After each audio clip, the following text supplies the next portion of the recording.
kabajamtoota dhaggeeffattoota ummata muslimaa miidiyaa barakaa.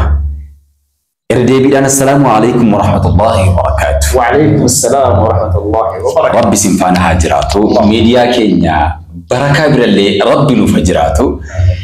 Maasha Allah asmaan uummanni muslimaa hundi keessan dubbiyyoo dheerates gaarii miti.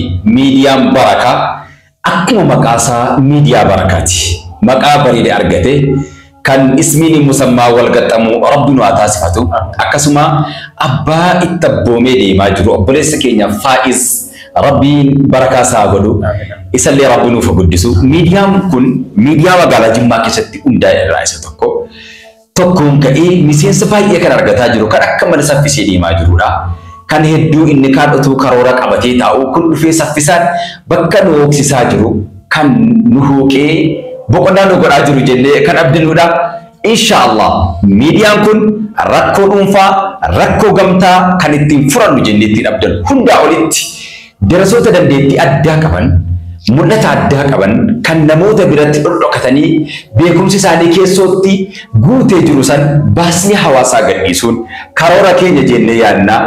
Karoora isaaniiti amma keenya ta'eera waan ta'eef akkas inshallah darasoonni keenya du'aatonni keenya ulamaa'onni namoonni silaa mul'atee jiru mul'ata qabu kan mul'atan qabni ilmi keessan asirraa akka nu gadhiiftan erdeebiidhaan kabajaan isin gaafanna lakkoofsa abboota kanaaf abboomanii jiran miidiyaa kanarratti nixxafanna abbaan daawaa barbaadan daawaa keessan daqiiqaa 15 hamma daqiiqaa 30 daawaa babbareeddoo qopheeffatanii barnaamija wal fakkaataa sadaqaa yoo jalqabdan hanga xumuraa salaata yoo jalqabdan salaata dura nam tokko ga'umsa gaafatuu fi aqlii qabaatu akkasuma tamyiiza ta'uu kanneen kana fakkaatu boodaa istinjaarra jalqabe hanga bu'aa wantoota kana fakkaatu barnaamija salaata tirarra'u barichitini qopheeffatanii akka asiran aalamarraan geessan erdeebii ammas kabajaadhaan isin gaafanna. Maaliif nam tokko masjiida isaa keessatti nama 30 yookaan 200 irratti yoo da'awaa gadhiisa ta'e garuu miidiyaa kanarraan namoota baay'eetu dhaggeeffachuu danda'a.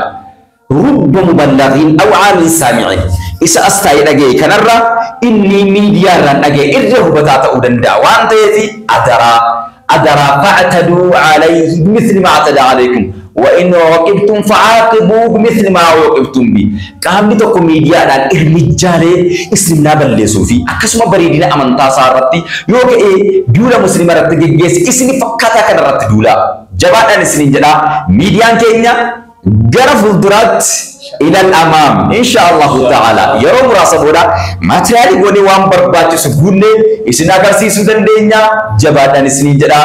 السلام عليكم ورحمة الله تعالى وبركاته. أقوم أستاذ نكينيا قالين كينيا جالة تمان كينيا أستاذ مقدار جدًا يجور ميديا بركاكنا والتاني نمتو والجبي فتوان تيفي ومن لا إله إلا الله محمد رسول الله جدا ككابا ككبا كبا كسنسا ميديا بركاكنا ولا قمن سنين جدا. السلام عليكم ورحمة الله تعالى وبركاته. وعليكم السلام ورحمة الله وبركاته. كبجو ما ورفعنا أمريكا سبحانه الرسول شيخنا يا شيخ مقدار بارك الله فيكم وشيخ عبد الرحمن بارك الله فيكم. يا رب جل والفان جرا. أنا كم تابوتيت وانتنا برا بين كنا ما برا تاو. يو سكرين تاني زبان سكرين فتو برنامج أذكار كان جل ورتي الأذكار كان جل ذكري بوأي ساتي بركة نكامنا ما تكمو كان دين فيات الران الحمد لله أنجت كاتب ويبايع بيتي وقيس فيا كرا أدوان دين في نموت نلا كرا في وان كرا في إرجالي وكبيسا في كونفودا إرتقو جنين تجيرو بودا هم تأي إن شاء الله أرجعني جو أرجم سيكلي جو إن شاء الله سيرتي رب جدي برنوتا كان بيدا برسنا جدي أن الله المستعان وعليه البلاغ ولا حول ولا قوة إلا بالله. بارك الله فيكم إن شاء الله. عند سكنتا بريدا ميدا كودا ولتي دلتي نكاكسنو جلالا والسلام عليكم ورحمة الله وبركاته.